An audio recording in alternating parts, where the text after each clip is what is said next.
Olá, queridos, Deus abençoe sua vida, Deus abençoe seu ministério, Deus abençoe sua família. Este amigo que vos fala, pastor Sérgio Santos. Estamos aqui de volta no seu, no meu, no nosso canal, A Luz das Escrituras.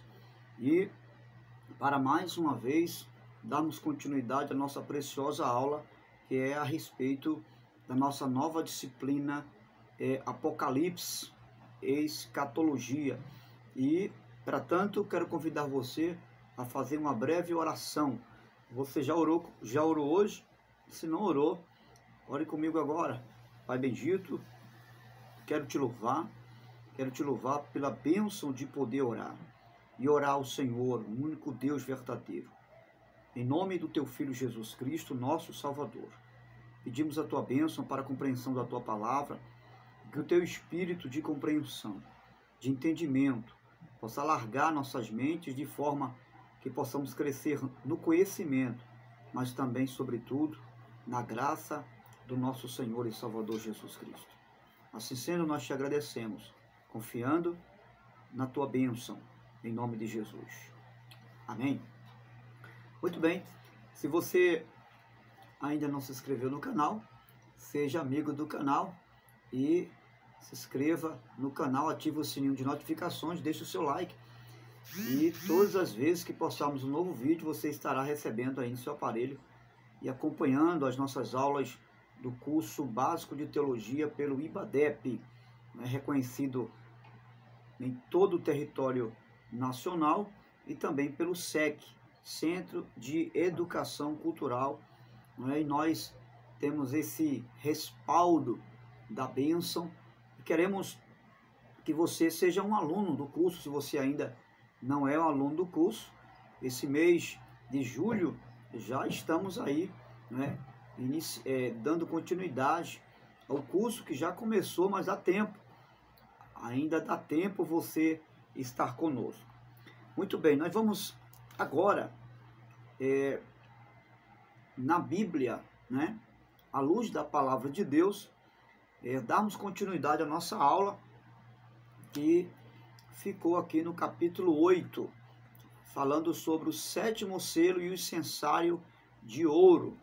Nós já vimos aí o capítulo 1, capítulo 2, já vimos o capítulo 1, do capítulo 1 ao capítulo 3, fala da primeira sessão do livro do Apocalipse. Do capítulo 4 ao capítulo 5 e 6, estamos abordando a visão que o apóstolo João tem do trono, o trono no céu, E é bom enfatizar que todas as vezes que João ele tem essa visão do trono, ele vê esse trono no céu, significando que o trono do Senhor está nos céus. Capítulo 5, já abordamos a respeito do livro e do cordeiro.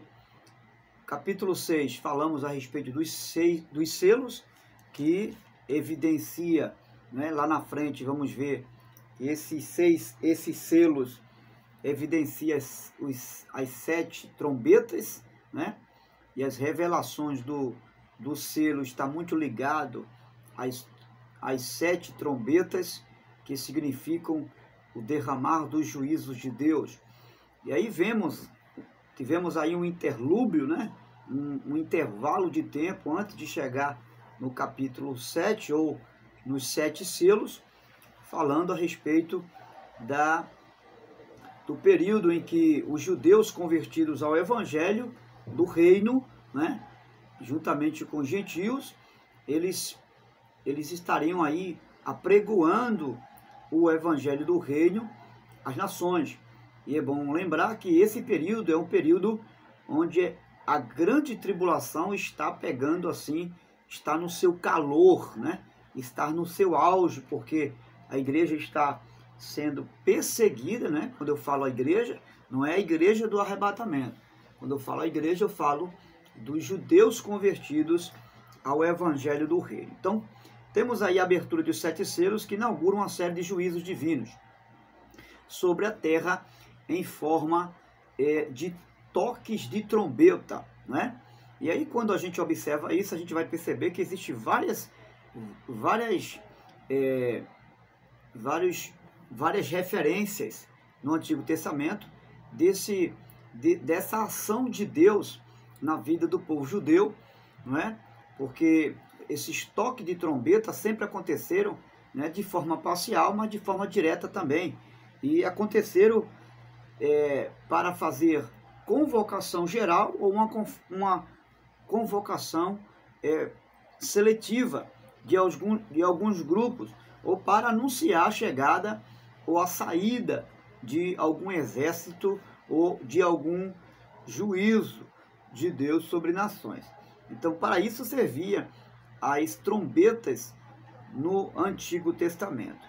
E, nesse período de tempo, vamos ver que houve um silêncio. Quando a gente vai ler aqui no capítulo 8 do Apocalipse, no seu livro, né? No livro do Apocalipse, você que tem um livro, você que é aluno do curso, você pode abrir aí a Bíblia na página 53, onde tem as 7 trombetas, que vai do capítulo 8, versículo 6, e do capítulo 11, ao versículo 19. Então vamos fazer vamos fazer essa corrida até esses capítulos, tratando a respeito das 7 trombetas. Então, como eu falei a vocês, esse período que antecede as 7 trombetas, há um período de silêncio. No capítulo 8, diz o seguinte, versículo 1: Quando ele abriu o 7º selo, houve silêncio nos céus, há cerca de meia hora, e vi os 7 anjos que se acham em pé diante de Deus, e eles foram dadas 7 trombetas. Veja, esse silêncio que houve fala do espaço de tempo que houve da pregação do evangelho do reino durante o período efervescente da grande tribulação, em relação aos judeus convertidos, mais as 12 tribos, que são os 144 mil, né, exércitos de Israel, no que diz respeito às 12 tribos, mas também a chegada das 2 testemunhas, porque é nesse período aqui que as 2 testemunhas também entram em cena, juntamente com a igreja. E é claro que quando eu falo que as 2 testemunhas entram em cena aqui,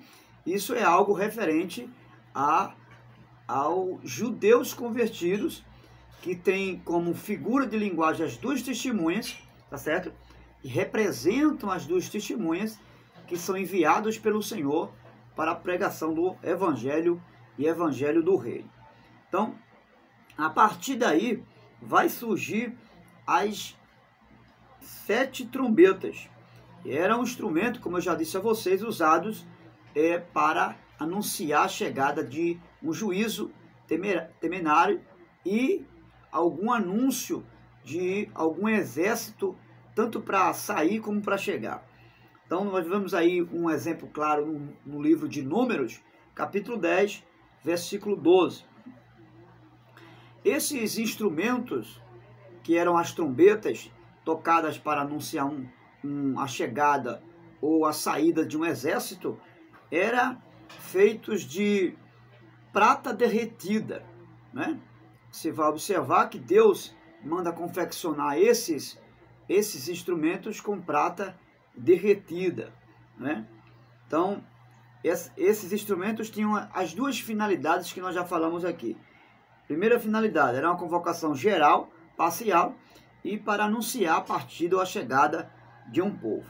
A gente vai encontrar referência lá em Mateus 24, versículo 31, 1 Coríntios capítulo 15, verso 50, vai falar do arrebatamento da igreja, o prenúncio do arrebatamento da igreja. E 1 Tessalonicenses capítulo 4, versículo 13, Paulo vai dizer que ao tocar da última trombeta do arcanjo, então a trombeta do arcanjo no arrebatamento será o efeito da convocação da igreja ao encontro do Senhor nos ares, ok? E aí nós vamos ver, a partir do capítulo 8, versículo 2, algo muito intrigante que o apóstolo João tem, e ele vê na sua visão. Ele diz: vi os 7 anjos que se acham em pé diante de Deus, e a eles foram dadas 7 trombetas. Outro anjo que trazia um incensário de ouro, aproximou-se e se colocou em pé junto ao altar. A ele foi dado muito incenso para oferecer com as orações de todos os santos sobre o altar de ouro diante do trono.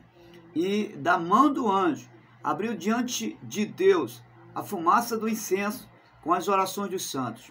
Então o anjo pegou o incensário, encheu com o fogo do altar, lançou sobre a terra, e houve trovões, vozes, relâmpagos e terremoto. Algo muito importante a se observar aqui. A primeira questão em pauta é que o altar de ouro de incenso é o único altar que ainda perdura nessa revelação do Apocalipse. E é muito interessante fazer essa observação. Por quê? Porque o altar de ouro que João vê, você veja que ele não vê nenhum outro altar. Não existe o altar de bronze, não existe o candelabro, que também é um altar onde existe a iluminação, ele é considerado como um altar também, da parte interna do tabernáculo. Não existe, João não faz referência à mesa da preposição, João não faz referência ao altar do holocausto, que está do lado de fora, e tampouco ao altar de bronze, que está do lado de fora, que antecede a parte interna do tabernáculo. João faz menção do altar de incenso. E por que isso? Porque esse altar, ele é a representação da comunhão que existe em relação à igreja e o seu Senhor, e o Cordeiro. Então, por esta causa é que existe, então, a referência, e João tem na sua visão, a visão do altar do incenso. Ou seja, esse altar, ele tem ligação com o sacrifício redentor de Cristo. Por quê? Porque é o altar da comunhão. É exatamente o que Jesus fez em relação ao sacrifício redentor. Ele nos trouxe de volta para Deus. Ele nos reconciliou. Por isso que esse altar chama-se altar da comunhão, o altar da reconciliação. E, com certeza, ele tem ligação com o sacrifício de Jesus. Observe que nesse altar, que é o altar do incenso, ele é o altar, ao anjo foi dado muito incenso para o altar, né? Isso fala que tudo que nós temos, toda relação, tudo aquilo que a gente transfere para Deus, foi algo nos dado por causa do sacrifício de Jesus. São os méritos e os direitos de Jesus transferidos à igreja do Senhor, que antes não era sacerdote, mas hoje é sacerdote e reis, como lá em 1 Pedro capítulo 2, versículo 9 vai dizer, que Deus nos separou para sermos seus sacerdotes e reis. E o altar do incenso nada mais é do que as orações dos santos, né? E que chega diante de Deus como um cheiro suave. Então há algo bem interessante aqui a se observar, há algo muito interessante a se observar, e que é exatamente essa questão. Veja que o incenso que está no altar, ele é símbolo das nossas orações. E o texto vai dizer que ele sobe diante das narinas de Deus como um cheiro suave, né? Como um cheiro suave. Então, o que isso significa? Na coerência dos nossos pensamentos, ninguém recepciona um cheiro a não ser pelo nariz. Então, o que isso quer dizer?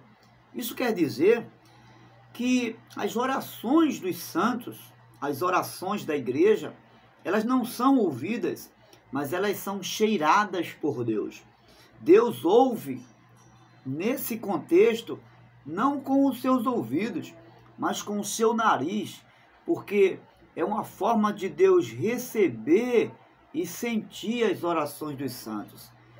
É interessante, você já parou para analisar isso? Porque o texto diz que Deus não ouve, mas ele cheira. As orações chegam como um cheiro de incenso diante das narinas de Deus. No versículo 4, o texto diz e da mão do anjo subiu diante de Deus a fumaça de incenso com as orações dos santos. Isso significa que o fumo do incenso, que é as orações dos santos, elas são as orações dos santos desde a mão do anjo até diante de Deus. Ou seja, ela passa pela mão do anjo e é transferido para a mão de Deus.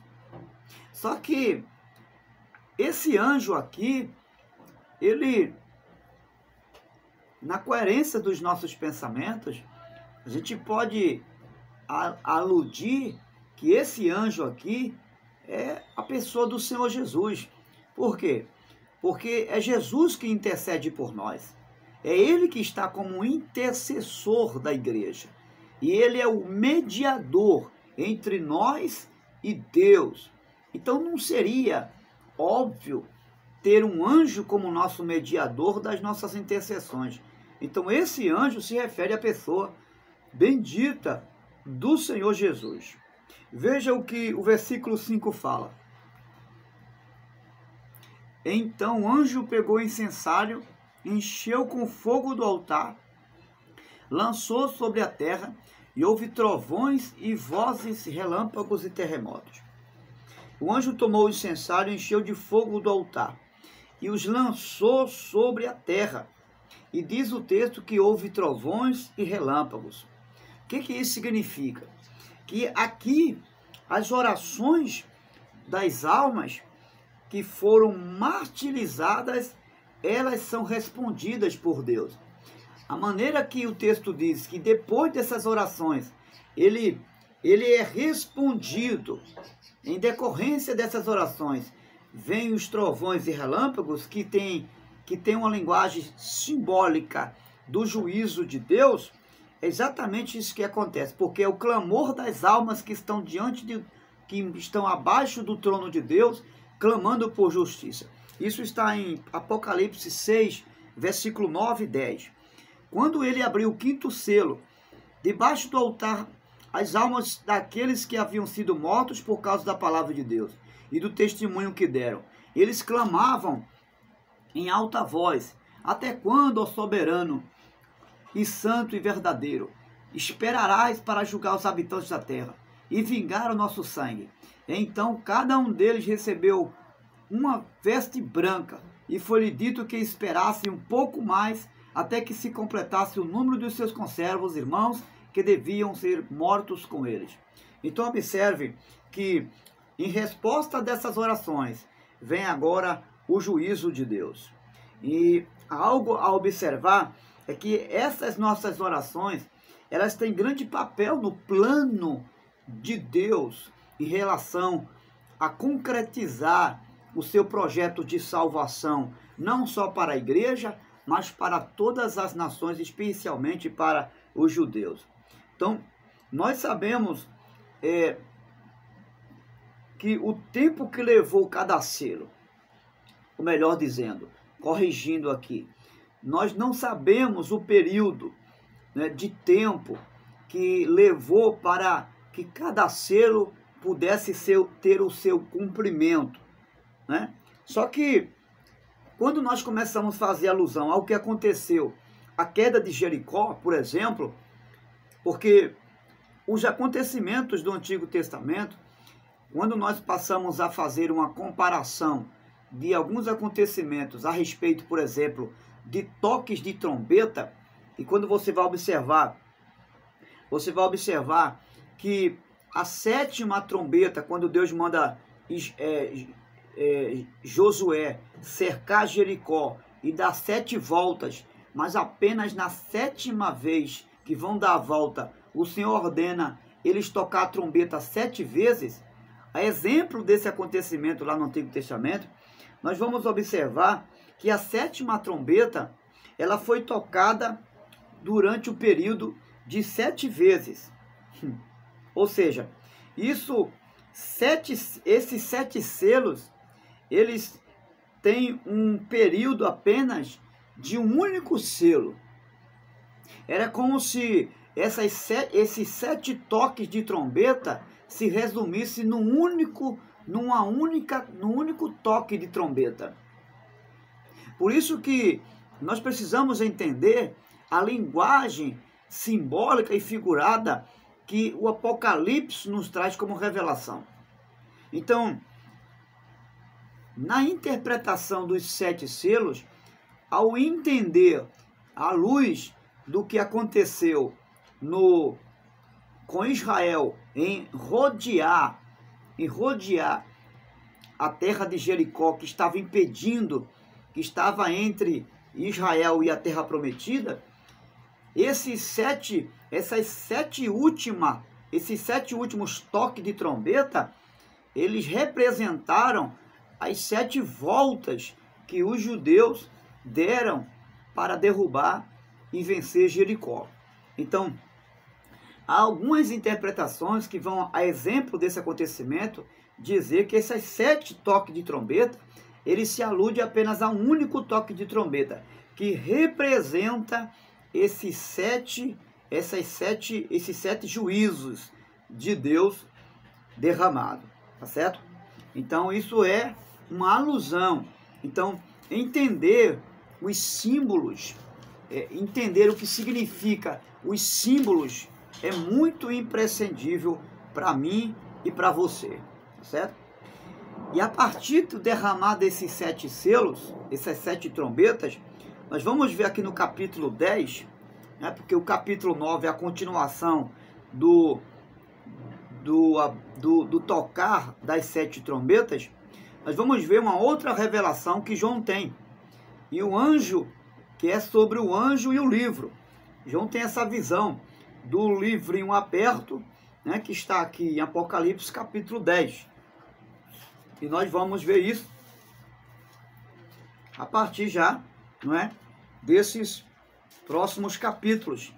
E aí você já pode abrir a sua Bíblia, ou melhor, o seu livro na página 58, onde tem a prescrição lá, a perseguição dos justos pelo dragão. É claro que nós vamos encontrar isso já no capítulo 12, né? Mas entre o capítulo 10 e o capítulo 12, existe um espaço de tempo e que nós precisamos analisar alguns acontecimentos até chegar lá. Então vamos passo a passo para ter uma compreensão plena e clara do que a revelação está trazendo para a grande tribulação. Então, a partir do capítulo 10, no versículo 1 e 2, então vi outro anjo, poderoso que descia dos céus. Ele estava envolto numa nuvem, havia um arco-íris acima da sua cabeça. Sua face era como o sol, e suas pernas eram como colunas de fogo. Eles seguravam o livrinho que estava aberto em sua mão. Colocou o pé direito sobre o mar e o pé esquerdo sobre a terra. Então vamos analisar isso aqui. Então, após a sexta trombeta,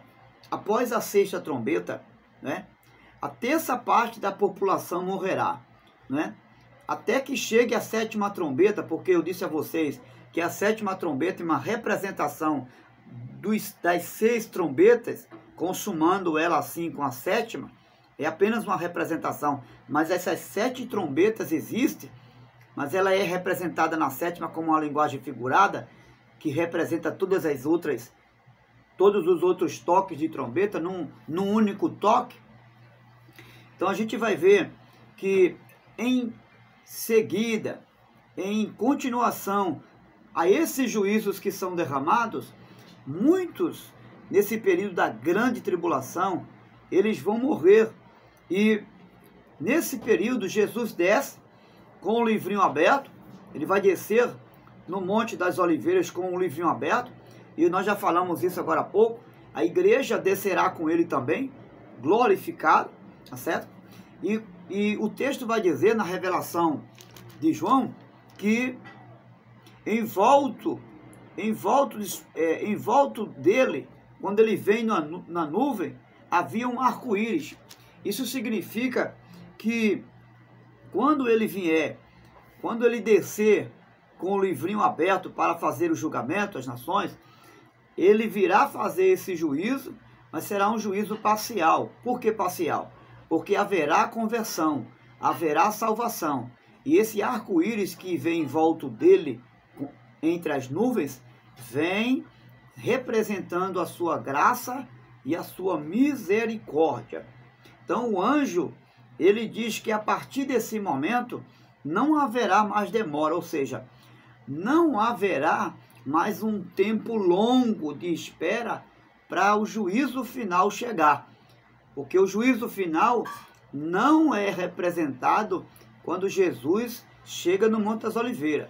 Quando ele chega no Monte das Oliveiras, ele chega para dar livramento ao seu povo, para fazer o selo aos eleitos de Israel, tá certo? E para trazer o milênio que está sendo evidenciado na sua chegada. Então, a sétima trombeta, ela irá tocar e assim concluir todo o plano de Deus em relação à nossa redenção, que é a redenção da igreja. Então a demora aqui seria, nesse caso, para dar oportunidade àqueles que não haviam se convertido ao Evangelho. Então, nesse caso aqui, esse espaço de tempo entre Jesus fazendo o julgamento, né, até o juízo final, porque quando ele vem pisar sobre o Monte das Oliveiras, ele vem justamente para trazer libertação ao povo judeu, que são os eleitos que Jesus falou. Se não fosse os dias abreviados, muitos não seriam salvos.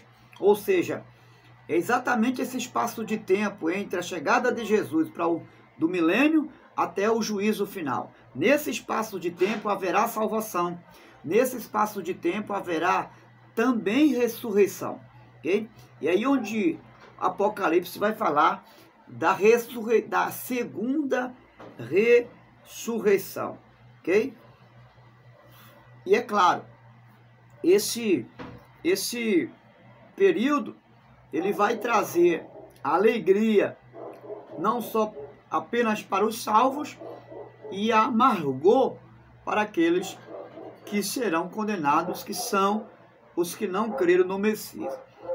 Então o livrinho aberto fala que a mensagem ela não é algo obscura. O livrinho aberto que João vê fala de algo revelado, fala de uma visão que já está diante das nações, do plano revelado de Deus, plano que até então estava obscuro, estava apenas na presciência de Deus, mas que agora, como um livro aberto, ele é revelado e é vivenciado pelas nações. O texto vai dizer ainda, que nós lemos, versículo 2, que Jesus está com o pé na terra e ele está com outro pé no mar. E é claro, como a gente sempre falou, que é uma expressão de uma linguagem figurada aqui, representando uma outra coisa, né? O que representa isso? Isso representa e fala da autoridade que Jesus tem e do domínio que ele tem sobre a terra e sobre o mar e sobre toda a criação, ok? Então, estar com o pé no mar e estar com o pé na terra fala de duas realidades. O mar aqui representa as nações e a terra representa a criação de Deus. Ou seja, Deus está no controle de todo o fenômeno que está acontecendo. Sejam esses juízos manifestos através do juízo por meio da palavra do Senhor, que a Bíblia fala que ele vai trazer julgamento com a espada que vai sair da sua boca, isso fala da sua palavra, ou seja, por meio dos fenômenos naturais que vão acontecer, que serão os terremotos, que serão os trovões e muitas outras sortes de fenômenos naturais que vai acontecer. Então, pisar no mar e pisar na terra traz essa representação aí. Agora, a não a mão que o anjo estende, a mão que o anjo estende é um sinal de uma declaração que está se fazendo a respeito de algo. Quando o anjo estende a mão para falar algo ou avisar algo, ele está dizendo o seguinte: atenção. Esse estender da mão do anjo significa atenção, ou seja, ele está transmitindo a advertência, está dando ao povo um alerta de algo que está para vir em relação às nações. Então, fazendo assim o desfecho e concluindo o capítulo 10, nós vamos ver que a visão do livro aberto vai encerrar com um chamado de Deus ao apóstolo João. Aliás, um chamado diferente, um chamado novo, porque quando você continua lendo, você vai ver que o Senhor ordena que João, ele coma o livro, né? E esse livro vai ter dois gostos. Primeiro ele vai sentir um gosto amargo, né? E depois ele vai sentir o gosto doce. Isso traz duas interpretações. A primeira interpretação que temos a respeito disso é que fala que a mensagem doce será a mensagem transmitida por João para os salvos, porque os salvos vão se alegrar com a revelação, mas ele será amargo para aqueles que serão condenados, será a parte do juízo. E a outra interpretação que temos em relação à parte doce que João sente ao comer o livro de forma simbólica e sentir o amargor, é justamente porque a primeira pessoa a receber a mensagem, seja ela doce ou seja ela amarga, é o profeta. É aquele que transmite a mensagem. Então, antes de nós transmitirmos a mensagem, nós somos os primeiros a recepcionar a mensagem na nossa vida. E a segunda interpretação, o lado amargo, é que essa mensagem ela é transmitida para as nações, ok? Deus não dá a mensagem apenas para nós, mas ela é para ser transmitida às nações, ok? E o fato de João comer o livro, porque o anjo diz, come o livro, e depois envia ele para profetizar as nações, é uma figura de João se alimentando da palavra para estar em condições de então levar a mensagem do Evangelho.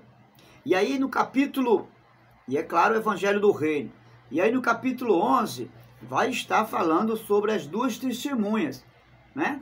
Como eu falei a vocês, que já estão em cena, né? Que já estão em cena com os 144 mil das tribos de Israel que vão ser levantadas para pregoar o evangelho do reino, juntamente com as duas testemunhas. E aí lembrando que essas duas testemunhas, elas, de acordo com a teologia de alguns teólogos, raciocínio, a posição deles, existe algumas interpretações. E a primeira interpretação, já falamos isso na aula anterior, mas para termos um embasamento aqui, a primeira interpretação é que essas duas testemunhas poderiam ser Elias e Enoque, pelo fato deles não terem morrido, fisicamente falando. Elias foi arrebatado e Enoque foi transladado. Assim diz os escritos sagrados, né? Na segunda alusão, as duas testemunhas, fala que seria Moisés ou Elias. Por que Moisés e Elias? Essa é uma das interpretações. Por quê? Porque o texto que nós lemos no capítulo 11 vai falar que durante esse período de testemunho dos dois seres, das duas pessoas, porque são duas testemunhas, são duas pessoas, não são anjos, são duas pessoas, e é bom lembrar que aqui não é anjo, aqui são duas pessoas. O texto fala de pessoas, duas testemunhas. E aí é importante também, antes de aprofundarmos esse assunto, entender por que duas testemunhas. há várias referências na Bíblia, inclusive Jesus mencionou isso, que com a presença de duas ou mais testemunhas, com a presença de duas ou mais testemunhas, não é? A palavra, ela é confirmada, não é? Já com a palavra de uma, ela não tem tanta firmeza. Por isso que é necessário, nesse período, a presença de duas testemunhas, ou seja, que vão testemunhar a chegada do reino, que vão testemunhar o anúncio do evangelho do reino, que vai ser um sinal e vai servir de testemunha para no dia do julgamento ninguém ter o dedinho para apontar ou para se justificar que não ouviu o evangelho apregoado e que não teve oportunidade. Então, essas duas testemunhas, elas servem para isso, como um sinal de prova cabal, para que ninguém venha se justificar de que não ouviu a mensagem do evangelho, e aqui é claro o evangelho do reino, ok? Então, essas duas testemunhas têm alusão, e alguns interpretam como Moisés e Elias, porque no discorrer da leitura, você vai perceber que nesse período vai haver alguns sinais que houveram no período do grande líder Moisés. Por exemplo, diz que as testemunhas terão o poder, a autoridade para transformar água em sangue, terão autoridade para lançar praga às nações por não acreditarem, né, por se levantarem contra elas. Então, em relação a Moisés, é justamente nisso aí, porque foram essas evidências que aconteceu lá com Moisés. Então, a alusão a Moisés ser uma das testemunhas é por conta disso. E Elias, porque também as duas testemunhas, elas terão poder de cerrar a chuva sobre os céus, né? Isso aconteceu com o profeta Elias.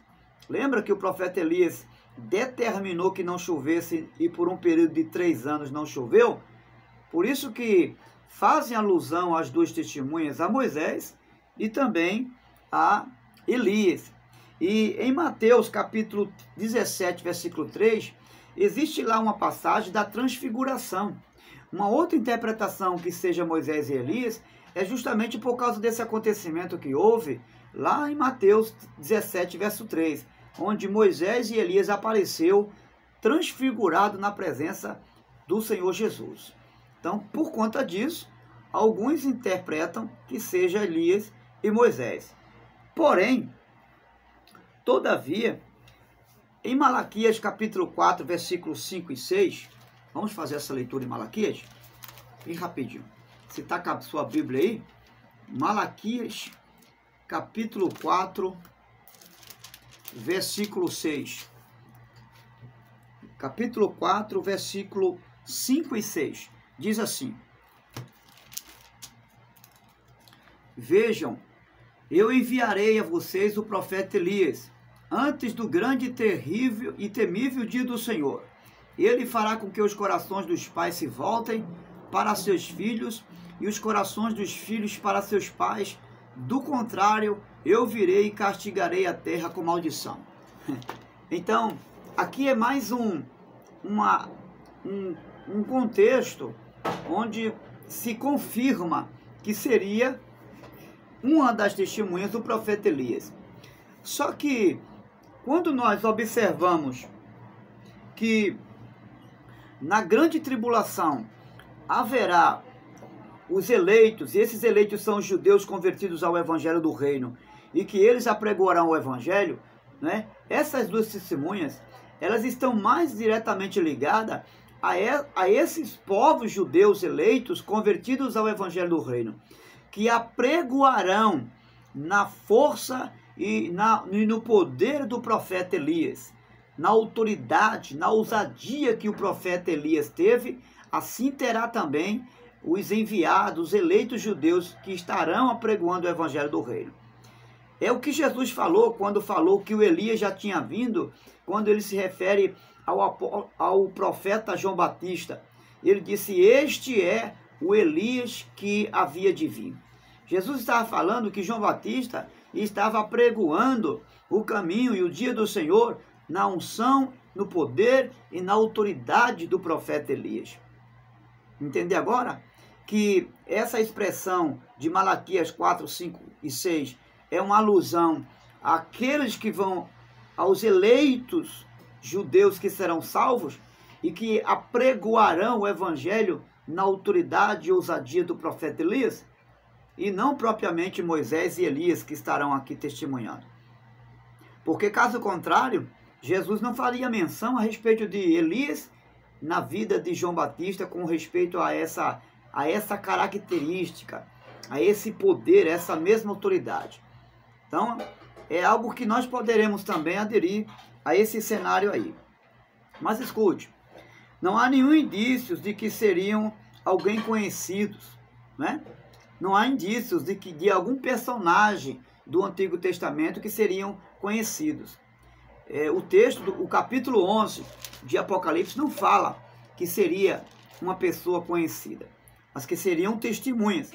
Então essas testemunhas poderiam ser a partir de 2, poderiam ser 10, 100, poderiam ser 1000 pessoas, não importa o número. O fato de enumerar a partir de 2 testemunhas é uma mensagem simbólica daqueles que anunciarão e testemunharão na grande tribulação, ok? Então, nós precisamos ter essa compreensão. Por quê? Porque as 2 testemunhas, elas fazem referência, né, a um exemplo muito claro de Deuteronômio capítulo 17, versículo 6. Só para a gente tirar a dúvida do porquê das 2 testemunhas, que de repente você pode ainda estar com uma certa dúvida. Veja aí Deuteronômio capítulo 17, versículo 30. 17, versículo 30. Ou melhor, 17, versículo 6. Diz assim o texto: pelo depoimento de 2 ou 3 testemunhas, tal pessoa poderá ser morta, mas ninguém será morto pelo depoimento de uma única testemunha. Então, isso aqui é um princípio estabelecido na lei de Moisés. Pelo depoimento de 2 ou mais pessoas, alguém pode ser livre, né? Alguém pode ser livre da morte. Mas pelo depoimento apenas de uma pessoa, alguém pode ser morto, ou seja, alguém pode não ser livre do juízo, né? Aí nós temos ainda um exemplo claro disso em Mateus 18,16, onde Jesus diz: se o teu irmão não te ouvir, chama uma ou mais pessoas para servir de testemunha contra ou sobre o caso dele. Nós temos um outro exemplo claro em Número, capítulo 35. Número 35. Só vou fazer essa leitura para a gente continuar aqui a compreensão a respeito do porquê dessas 2 testemunhas. Poderiam ser 2, 3, poderia ser mais testemunhas, com certeza. O versículo 30 diz assim: quem matar uma pessoa terá que ser executado como assassino mediante depoimento de testemunhas, mas ninguém será executado mediante o depoimento de apenas uma testemunha. Então daqui nós vamos observar porque na revelação classifica a partir de 2 pessoas. E essa é a razão, porque desde o Antigo Testamento, né, que na lei exigia mais de uma testemunha. E essa é a razão do porquê mais de 2 testemunhas. A Bíblia não está se limitando apenas em 2 testemunhas. Isso aqui é apenas uma mensagem simbólica do que poderia ser, ou por quem poderia ser dado o testemunho do Evangelho do Reino a partir da grande tribulação. E há algo interessante aqui a se observar, né? como eu já disse anteriormente, Apocalipse é um livro de linguagem simbólica. E está simbolizando aqui, as duas testemunhas são comparadas às duas oliveiras. Ou seja, as duas oliveiras e a dois candeeiros. A gente vê isso em Zacarias. Veja Zacarias capítulo 4, versículo 1 ao 7. Profeta Zacarias, Antigo Testamento, né? Profetas menores. Zacarias, capítulo 4. Abra sua Bíblia aí para a gente conferir isso. Deixa eu rapidinho aqui. Capítulo 4 e versículo 1 ao 7. Depois o anjo que falava comigo tornou a despertar-me como desperta alguém do sono, e me perguntou: o que você está vendo? Respondi: vejo um candelabro de ouro maciço, com um recipiente para azeite na parte superior, e 7 lâmpadas, e 7 canos para as lâmpadas. Há também 2 oliveiras junto ao recipiente, uma à direita e outra à esquerda. Perguntei ao anjo que falava comigo: o que significa isso, meu senhor? Ele disse: você não sabe? Não, meu senhor, respondi. Oráculo sobre Zorobabel e o templo. Esta é a palavra do Senhor para Zorobabel. Não por força nem por violência, mas pelo meu espírito, diz o Senhor dos exércitos. Então, você vai observar que o santo aqui da oliveira, né? Você vai observar que o santo da oliveira, tanto a oliveira, corrigindo aqui, tanto a oliveira quanto o candelabro ou o candeeiro são símbolos expressados da mensagem do evangelho proclamada. Então, levamos em consideração os símbolos, porque em toda a Bíblia, especialmente Apocalipse, 90% da sua mensagem é figurado, não é literal. Então, as duas testemunhas aqui, elas representam a oliveira e o candelabro. No Antigo Testamento, a oliveira, ela é representada como o povo de Israel. Sempre Deus teve uma mensagem simbólica a respeito de Israel como a oliveira que ele plantou no deserto, tá certo? E nós temos como uma linguagem figurada e representativa já no Antigo Testamento, quando Deus, em Êxodo capítulo 25, verso 8, manda Moisés levantar o tabernáculo para ele habitar no meio do povo. Dentro do tabernáculo, um dos utensílios que Deus mandou colocar foi o candelabro de ouro maciço. E esse candelabro representa Jesus e a igreja. Jesus, porque ele disse que é a luz do mundo, mas ele disse que a igreja seria também a luz do mundo. Então, Israel representa a oliveira, a testemunha, uma das testemunhas, e o candelabro representa a igreja. A igreja, ou seja, na grande tribulação, as duas testemunhas estarão ali, os convertidos judeus, mas também a igreja representada na pessoa dos gentios, que também vão se converter. Serão nações que se converterão naquele grande dia, né? Porque a igreja aqui não é os arrebatados. Os arrebatados virá com Jesus para socorrer os eleitos de Deus. Então isso é muito importante para que possa compreender a revelação sobre as duas testemunhas. Então nós vamos a partir de agora, abra sua Bíblia, você que está com a Bíblia, no capítulo 12. E aí sim, nós vamos agora falar sobre a perseguição aos cristãos, né? Que está aqui, aos justos, que está aqui na página 58 do seu livro, A Perseguição dos Justos pelo Dragão.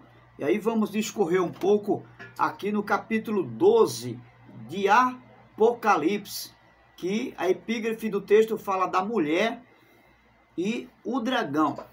Diz assim o capítulo 12: apareceu no céu um sinal extraordinário, uma mulher vestida do sol, com lua debaixo dos seus pés, e uma coroa de 12 estrelas sobre a cabeça. Ela estava grávida e gritava de dor, pois estava para dar à luz. Então apareceu no céu outro sinal, um enorme dragão vermelho com 7 cabeças e 10 chifres, tendo sobre as cabeças 7 coroas. Sua cauda arrastou consigo 1/3 das estrelas do céu, lançando na terra. O dragão colocou-se diante da mulher, que estava para dar à luz, para devorar o seu filho no momento que nascesse. Ela deu à luz um filho, um homem que governará todas as nações, com cetro de ferro. Seu filho foi arrebatado para junto de Deus e de seu trono. A mulher fugiu para o deserto, para o lugar que lhe havia sido preparado para Deus, para que ali sustentasse durante 1260 dias. Muito bem, até aqui, para termos uma compreensão. Então, o que é que nós estamos observando aqui? Esta mulher, alguns que interpretam, vão dizer que esta mulher, ela representa a igreja, né? Agora, fazendo uma representação do Antigo Testamento, né? Como nós estamos aludindo na grande tribulação, o que está em pauta aqui é a salvação dos judeus, então, nesse caso, a mulher, ela representa Israel, o povo judeu. O que está escrito aqui? Ela está vestida de sol, fala da glória de Deus, a glória de Deus que está sobre o povo judeu. Lembra que o texto diz que Jesus, quando vier, ele vai salvar os eleitos, mas vai selar eles com o Espírito Santo? Então esse selo, ele fala da glória de Deus, que é a pessoa bendita do Espírito Santo, do qual os eleitos serão selados naquele dia. Diz aqui que ela terá a lua debaixo do sol. Essa lua, né, ela fala de autoridade dada pelo Cordeiro, né, a autoridade que é dada pelo Cordeiro. E tem na sua cabeça uma coroa de 12 estrelas, ou seja, coroa aqui fala de salvação, que é justamente o que Jesus vai fazer em relação aos eleitos. Ele vem para redimir, ele vem para salvar. E essas coroas falam também de vitória. A mulher está grávida, o texto está dizendo que a mulher está grávida, né? Então, o versículo 2 fala que ela tem uma missão. A gravidez dessa mulher, isso fala de uma missão, de um propósito. Ela não está grávida por acaso, há um propósito aí da gravidez. E a gravidez fala que ela tem uma missão.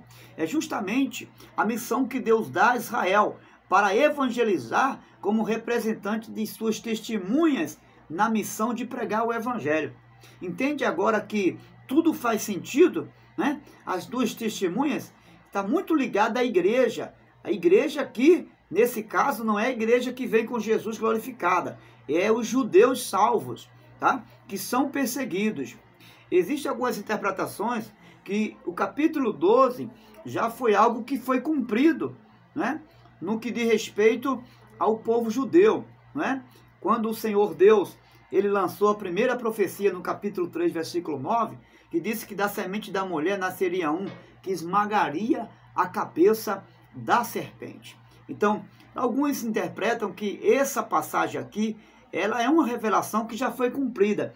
Porém, na visão dispensacionalista, nós cremos que é algo que está muito ligado aos judeus convertidos ao evangelho do reino no período da grande tribulação, ok? E diz o texto, né, que, inclusive, Paulo faz menção desse acontecimento em Romanos capítulo 9, versículo 5, que ele vai fazer menção aos judeus eleitos. Nessa perseguição, a mulher vai ser perseguida ferozmente, ferronhamente por Satanás, porque o dragão é a figura de Satanás aqui. E aí nós vamos ver que nessa perseguição, a mulher é protegida por Deus, ou seja, nessa perseguição ferronha de Satanás aos judeus, a igreja revelada na pessoa dos judeus, dos eleitos, Deus a protegerá. Jesus vai socorrer os judeus nessa grande perseguição que haverá.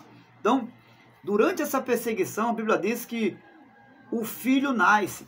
e sobre ele nasce com um cetro de ferro, ou seja, há na sua mão um governo, uma autoridade para governar e fazer juízo a todas as nações. Então você vê que Jesus vence o diabo. Isso aqui é uma revelação do que Jesus venceu o diabo na cruz, quando ele deu o brado da vitória e disse: está consumado. Mas também é uma linguagem figurada ao que está ligado à derrota do anticristo, do falso profeta, que é a besta que se levanta da terra, e da grande Babilônia, que é a igreja que apostatou da fé. Ok? Está muito ligado a esses personagens da grande tribulação. Por quê? Porque nós estamos tratando da grande tribulação. Então não teria sentido falar de uma figura de linguagem que aconteceu quando Jesus, ele no capítulo 4, chama e numa visão o apóstolo João é arrebatado, que ele diz: suba para cá, porque a partir daí vou revelar coisas que haverá de acontecer. Então isso está ligado a um acontecimento após a tribulação, ou durante a grande tribulação. Então é algo que de fato está acontecendo. E se está acontecendo com quem? Com os eleitos, na vida dos eleitos. Então os eleitos é a representação dessa mulher aqui, que é comparada à igreja de Jesus, a igreja da perseguição, né?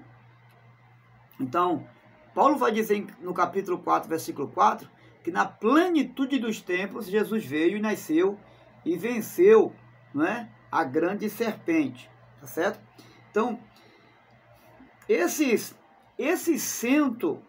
1260 dias simboliza justamente o período da pregação do Evangelho. É o período da pregação do Evangelho. Então, é muito importante a gente fazer junção de uma situação a outra, comparado dos judeus conversos a essa mulher aqui, que é uma revelação da igreja ligada aos judeus.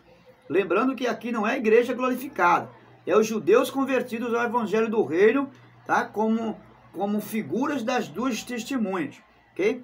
Então, eles vão ter esse período, não há uma probabilidade exata de dias, isso aqui é figurado. Tem 1260 dias, simboliza o período da pregação. Não quer dizer que estará isento dos problemas. Os problemas surgirão, as perseguições surgirão, ok? Mas significa que nada poderá parar o avanço da pregação do Evangelho. Mesmo com os ataques do anticristo, mesmo com toda a perseguição, a mensagem do Evangelho, ela será apregoada. E mesmo com toda essa perseguição, essa mensagem não será interrompida. Ela terá o seu processo de evangelização em todo o mundo, porque assim, para isso foi determinado todas essas coisas, certo? Então é nesse tempo que Deus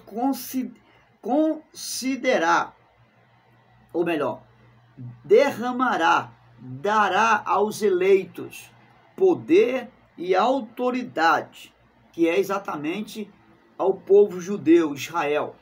E eles vão ter tanta autoridade de chegar ao ponto de dar a própria vida por amor ao Evangelho do Reino, ou seja, por amor ao Messias, a quem a eles foi revelado através da mensagem do Evangelho. Isso está em Apocalipse, capítulo 6, verso 9 ao 11, e capítulo 14 e verso 13, vai fazer menção daqueles que venceram a grande tribulação. E a descrição aqui do filho da mulher, nós vimos aqui a descrição da mulher no contexto do povo judeu, e vimos aqui agora a descrição do filho. Então no versículo 5, no versículo 5, o filho aqui nós já sabemos que se refere a Jesus, a pessoa do Senhor Jesus. Veja o versículo 5. Ela deu à luz um filho, um homem que governará todas as nações com cetro de ferro. Seu filho foi arrebatado para junto de Deus e de seu trono. E é claro que está falando de Jesus. Fala do processo que Cristo teve desde o seu nascimento, a morte, ressurreição e exaltação, né? Fala que o Filho voltou para Deus, ou seja, quando ele foi assunto aos céus e que a ele é entregue os 7 selos, que ele é o digno de abrir os selos, é como se o Pai estivesse entregando o reino ao seu Filho, né? E é nesse sentido aí que essa passagem está falando. Deixa claro que o filho da mulher é Jesus. É o que nós vemos no versículo 10. Então ouvi uma forte voz dos céus que dizia: agora veio a salvação, o poder e o reino do nosso Deus, e a autoridade do seu Cristo, pois foi lançado fora o acusador dos nossos irmãos, que os acusa diante do nosso Deus dia e noite. Então, está claro que aqui fala da pessoa bendita do Senhor Jesus. E aí, na descrição do dragão, já vimos aqui a descrição da mulher perseguida, vimos a descrição do filho, que é Jesus, e vemos aqui agora a descrição do dragão. No capítulo 20 de Apocalipse, versículo 2, fala do dragão de forma simbólica, que é a referência ao ser de Satanás, que diz que ele possui 7 cabeças coroadas. E essas 7 cabeças, numa linguagem figurada, representará o seu domínio mundial, porque fala de 7, fala de plenitude, de amplitude. Então ele terá um domínio mundial e invejará o Cordeiro de Deus, né? Jesus diz lá em João 10:10 que ele veio para roubar, para matar e para destruir. No versículo 12, o texto fala que Satanás cai. E essa queda se refere à vitória de Cristo, que Cristo teve quando venceu ele na cruz, ok? E é claro que alguns intérpretes vão falar da queda dele quando foi expulso dos céus. Mas é um fato aqui também verídico, à luz da grande tribulação, porque é uma revelação da tribulação. Está falando da sua vitória sobre o diabo, sobre o anticristo, sobre a grande besta e sobre a Babilônia. É a vitória dele sobre esses acontecimentos da revelação, ok? Então, e por que ele invejará o Cordeiro de Deus e não teve o poder de vencê-lo? Como perdeu para o Cordeiro, então o que ele faz? Ele agora perseguirá a noiva do Cordeiro. Como não conseguiu com o Cordeiro, agora vai intentar com a noiva do Cordeiro, né? E a Bíblia diz que ele vai criar planos, vai ter planos, mas os seus planos serão frustrados. E que planos são esses? Quando ele for solto durante o período de 1000 anos, ele vai se juntar a outras nações, a exemplo de Gog e Magog, que é uma figura representativa de nações que não se converteram nesse período da grande tribulação, vai se juntar ao diabo, e aí vai se unir a força da besta, que é um poder político, né? A força de um poder religioso também, que é um poder religioso, para lutar contra Jerusalém ou os judeus convertidos. E aí, nesse período, o texto vai dizer que Jesus, com certeza, vai se levantar contra eles. Nós vamos ver aí o final desse desfecho no capítulo 13, a besta que emerge da terra. Então aqui nós já estamos terminando, nós já estamos finalizando, e é importante a gente analisar no capítulo 13 a besta que saiu do mar, que é uma representação aqui do anticristo, ok? No nosso livro aqui, nós vamos ver esse acontecimento, não é, da besta que emerge do mar, justamente justamente a partir da página 63, né? 63, 64, 65, onde estamos finalizando essa segunda etapa do Apocalipse. E aí, à luz do que o Apocalipse no capítulo 3 vai dizer, a palavra besta na Bíblia, ela quer dizer poder político ou religioso. Por isso que no final, na grande tribulação, no calor da grande tribulação, haverá uma união aí entre a besta que emerge da terra, que é o falso profeta, e a besta que emerge do mar, que é o anticristo. E fala de um poder político. Essa narrativa fala da união desses dois poderes, como eu acabei de mencionar agora a vocês, que emerge do mal, o anticristo, e a besta, um poder político que emerge da terra. Então, no capítulo 13, versículo 15 e 16, olha o que diz. Foi-lhe dado poder para dar fôlego à imagem da primeira besta, de modo que ela podia falar e dizer e fazer que fossem mortos todos os que recusassem adorar a imagem. Também abrigou todos os pequenos e grandes, ricos e pobres, livres e escravos, e a receberem certa marca na mão direita ou na testa. Então, observe que nesse período haverá união entre a igreja, né, a igreja e o Estado. É claro que essa igreja aqui é a igreja que apostatou, a grande Babilônia. É a igreja que se prostituiu nesse caso aqui. E nesse período haverá uma grande destruição de liberdade religiosa. Não haverá mais liberdade para pregar o evangelho. Por essa razão, haverá uma grande perseguição sobre a igreja. E é claro, essa igreja, eu estou falando dos judeus convertidos. E aí, qual é a mensagem da besta? A mensagem da besta é que se a igreja não conseguiu salvar o povo com a pregação do evangelho, eles vão criar um meio, um método de induzir o povo através de uma política religiosa. Essa é a ideia do anticristo durante esse período tribulacional. É importante lembrar, a partir do capítulo 17 e o versículo 12, desculpa, estou fazendo confusão aqui com o livro. Em Isaías, no capítulo 17, versículo 12, é importante a gente lembrar que mar aqui, ele tem uma linguagem figurada de povo. Mar aqui, nesse capítulo 13, fala das nações. Essa besta é a mesma que foi vista por Daniel no capítulo 7, tá? E que Isaías vai pronunciar no capítulo 17, versículo 15, e capítulo 17, versículo 12, ok? Então, na visão de Daniel, o significado das quatro bestas era exatamente a revelação de alguns impérios.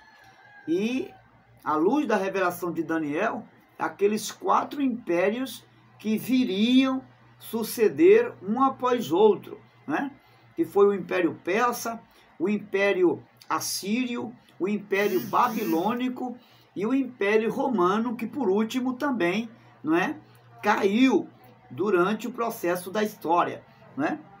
Então, o que nós vamos perceber aqui?